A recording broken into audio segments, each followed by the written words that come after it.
بسم اللہ الرحمن الرحیم۔ محترم ناظرین و سامعین، السلام علیکم ورحمۃ اللہ وبرکاتہ۔ حضرت اقدس پیر جی مرشد جی حضرت مولانا پیر ذوالفقار احمد نقشبندی مجدد دامت برکاتہم العالیہ نے چند کلمات کا ذکر ایسا بتایا ہے، چند کلمات ایسے بتائے ہیں کہ جن کے کرنے سے اللہ تعالیٰ فرشتوں کو حکم دیتے ہیں کہ وہ اپنے بندے کی نیکیاں لکھیں، اور وہ فرشتے بندے کی نیکیاں لکھنا شروع ہو جاتے ہیں، اور نیکیاں لکھتے لکھتے وہ فرشتے جب تھکتے ہیں تو وہ فرشتے اللہ تعالیٰ سے دعا کرتے ہیں کہ یا اللہ اس بندے کے مقدر کھول دے۔ نیکیاں ہیں پہاڑوں برابر کہ ان کو لکھتے لکھتے بھی فرشتے تھک جاتے ہیں۔ اس کے دو فائدے ہوں گے، ایک تو قیامت کے دن آپ کے پاس نیکیوں کا ذخیرہ بہت ہوگا، اور دوسری بات یہ ہوگی کہ ان نیکیوں کے کرنے کی وجہ سے آپ کے جو پہلے گناہ ہو چکے ان کی ظلمت دھل جائے گی، تو دو فائدے ہو جائیں گے، پہلے گناہوں کی ظلمت ختم، اور دوسرا نام اعمال کے اندر نیکیوں کا ذخیرہ زیادہ۔ تو دیکھو یہ کتنی مزے کی بات ہے۔ تو اس کی ہوتی ہے عادت بنانے کی بات۔ اگر آپ ان کلمات کو پڑھنا عادت بنا لیں تو روز مرہ آپ کو نیکیاں ملتی جائیں گی، ہر دن آپ کے نام اعمال میں نیکیاں لکھی جائیں گی۔ ان میں سے ایک پہلا عمل ہے استغفر اللہ پڑھنا۔ جب ہم استغفر اللہ پڑھتے ہیں تو اس کا مطلب یہ ہوتا ہے کہ اے اللہ، میں اپنے گناہوں پہ نادم اور شرمندہ ہوں، آپ میرے ان گناہوں کو معاف فرما دیجیے۔ چنانچہ اس استغفار کی ایک بہت بڑی فضیلت یہ ہے کہ استغفار کرنے والے بندے پر اللہ کا عذاب نہیں آتا۔ توجہ فرمائیں کہ استغفار کثرت سے کرنے والے بندے پر اللہ تعالیٰ کا عذاب نہیں آتا۔ کیا مطلب؟ کہ دنیا میں گناہوں کی وجہ سے انسان ذلیل ہوتا ہے، رسوا ہوتا ہے، دشمن اس پر غالب آ جاتے ہیں، اس کے رزق میں کمی کر دی جاتی ہے، تو یہ گناہوں کا جتنا وبال ہے اللہ تعالیٰ استغفار کی وجہ سے اس کو روک دیتے ہیں۔ ہر عورت چاہتی ہے کہ مجھے دنیا میں رسوائی نہ ہو، کہیں گناہوں کی وجہ سے میری شکل ہی نہ مسخ کر دی جائے، مجھ سے رزق ہی نہ چھین لیا جائے۔ تو اگر یہ تمنا دل میں ہے تو پھر اس کے لیے آپ کثرت کے ساتھ استغفار کریں۔ سنیے قرآن عظیم شان، اللہ تعالیٰ فرماتے ہیں ما کان اللہ لیعذبہم وانت فیہم، اے میرے محبوب جب تک آپ ان لوگوں کے درمیان ہیں اللہ ان لوگوں کو عذاب نہیں دے گا۔ وما کان اللہ معذبہم وہم یستغفرون، اور اللہ اس وقت تک بھی ان کو عذاب نہیں دے گا جب تک کہ یہ استغفار کرتے رہیں گے۔ اس کا مطلب یہ کہ نبی علیہ السلام کی موجودگی میں جو برکتیں تھیں کہ اللہ کا عذاب ٹل گیا تھا، استغفار کے پڑھنے سے بھی وہی برکتیں ظاہر ہوتی ہیں، اللہ تعالیٰ اپنے عذاب کو ٹال دیتے ہیں۔ چنانچہ مکہ مکرمہ کے جو لوگ تھے وہ نبی علیہ السلام سے کہتے تھے کہ اگر ہم آپ کا انکار کرتے ہیں تو ہمارے اوپر عذاب کیوں نہیں آتا، اور ان کے اوپر عذاب کوئی نہ آیا۔ تو یہاں پر مفسرین نے تفصیل لکھی، وہ فرماتے ہیں کہ مکہ والوں پر عذاب اس لیے نہ آیا کہ اللہ تعالیٰ کے نبی علیہ السلام وہاں موجود تھے۔ سوال پیدا ہوتا ہے کہ جب نبی علیہ السلام نے ہجرت فرما لی تو اس وقت عذاب آ جاتا؟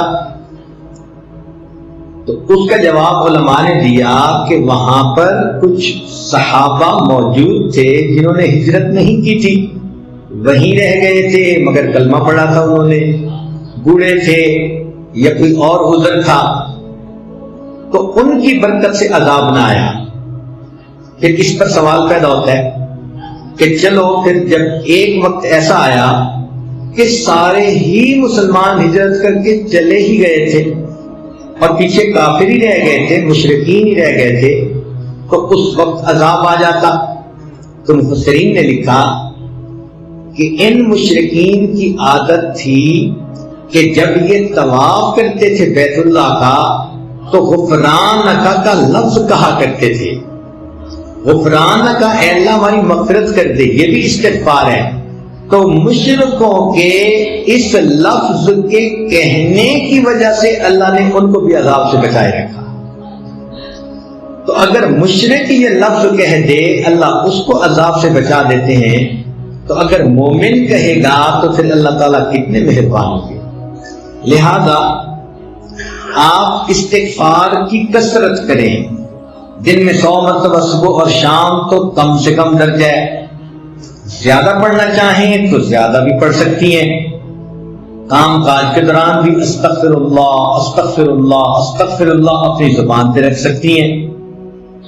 جتنا استغفار زیادہ کریں گی 2 فائدے ہوں گے، ایک تو گناہ دھل جائیں گے اور دوسرا اس کی وجہ سے اللہ تعالیٰ کا غضب ہٹ جائے گا، اللہ کا عذاب ٹل جائے گا۔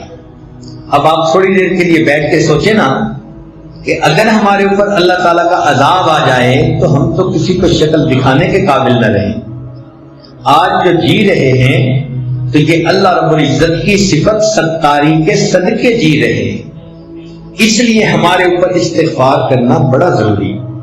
ویسے قرآن مجید میں فرمایا گیا کہ جو لوگ کثرت سے استغفار کرتے ہیں تو ان کو 5 فائدے ملتے ہیں۔ ایک فائدہ تو یہ انہ کان غفارا، کہ ان بندوں کے جو استغفار کرتے ہیں ان کی مغفرت کر دی جاتی ہے۔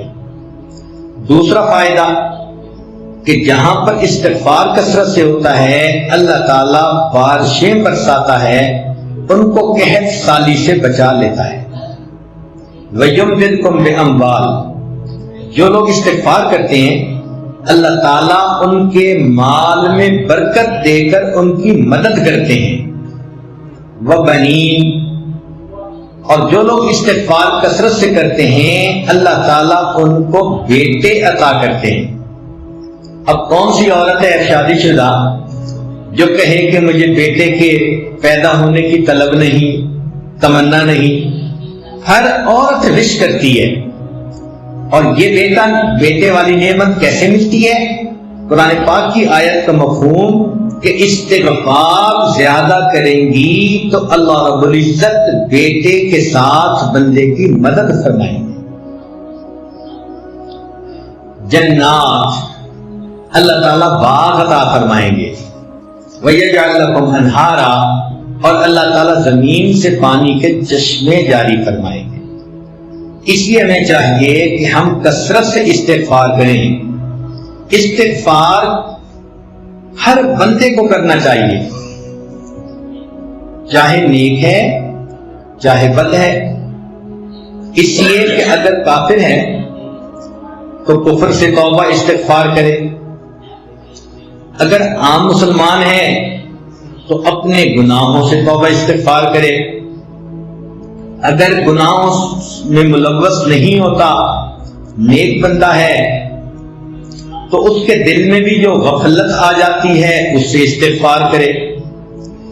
اور اگر کوئی کہے کہ میرا دل غافل بھی نہیں ہوتا، تو ایسے بندے کے دل و دماغ میں بھی شیطان وسوسے تو ڈالتا ہے، ان وساوس شیطانی پہ استغفار کرے۔ اور اگر کوئی کہے کہ مجھے تو شیطان وسوسے بھی نہیں ڈالتا، تو وہ بھی اپنے اخلاص کی کمی کے اوپر استغفار کرے کہ جتنے خلوص سے ہمیں زندگی گزارنی چاہیے تھی ہم نہیں گزار پا رہے۔ تو استغفار کے کرنے سے انسان اللہ تعالیٰ کے عذاب سے امن میں آ جاتا ہے، بچ جاتا ہے، گناہ دھل جاتے ہیں، اور اللہ تعالیٰ اس کی مدد فرماتے ہیں، رزق میں برکت سے، بیٹوں میں برکت عطا فرما کے، اور اس کے اللہ تعالیٰ دنیا کے ان مسائل کو حل فرما دیتے ہیں۔ آپ استغفار کی کثرت کریں گی تو آپ کو کسی عامل سے کوئی عمل پوچھنے کی ضرورت ہی نہیں رہے گی. کاروبار کی پریشانی استغفار سے ختم، کیونکہ اللہ تعالیٰ نے فرماتے ہیں کہ مال کے ذریعے سے مدد کروں گا. اگر اولاد کی پریشانی ہے تو وہ استغفار سے ختم، کیونکہ اللہ تعالیٰ فرماتے ہیں کہ میں بیٹے دے کر ان کی مدد کروں گا. اگر کسی کا کام نہیں چلتا تو جیسے اللہ فرماتے ہیں کہ میں باغوں سے پھل عطا کروں گا، اللہ تعالیٰ ان کو دکان سے بھی پھل عطا فرمائیں گے، کاروبار اچھا چلے گا. تو ایک استغفار کی کثرت سے ہماری زندگی کے کتنے مسئلے حل ہو جاتے ہیں. دوسرا کام یہ کہ انسان کی زندگی میں کبھی خوشی ہوتی ہے، کبھی غمی ہوتی ہے، کبھی کام مرضی کے مطابق ہوتے ہیں اور کبھی کام مرضی کے خلاف ہوتے ہیں. تو اگر تو کام مرضی کے مطابق ہوں تو ہمیں اللہ کا شکر ادا کرنا چاہیے، اور اللہ تعالیٰ کا شکر ادا کرنے کا آسان طریقہ یہ ہے کہ زبان سے الحمدللہ کہیں. ہمیں چاہیے کہ ہر نعمت پر ہم اللہ کا شکر ادا کریں. اس شکر ادا کرنے کی فضیلت یہ ہے کہ آئی ہوئی نعمت انسان سے واپس نہیں لی جاتی. لَإِن شَكَرْتُمْ لَأَزِيدَنَّكُمْ، اللہ تعالیٰ فرماتے ہیں کہ اگر تم شکر ادا کرو گے ہم اپنی نعمتیں اور زیادہ عطا فرمائیں گے. اب مثال کے طور پر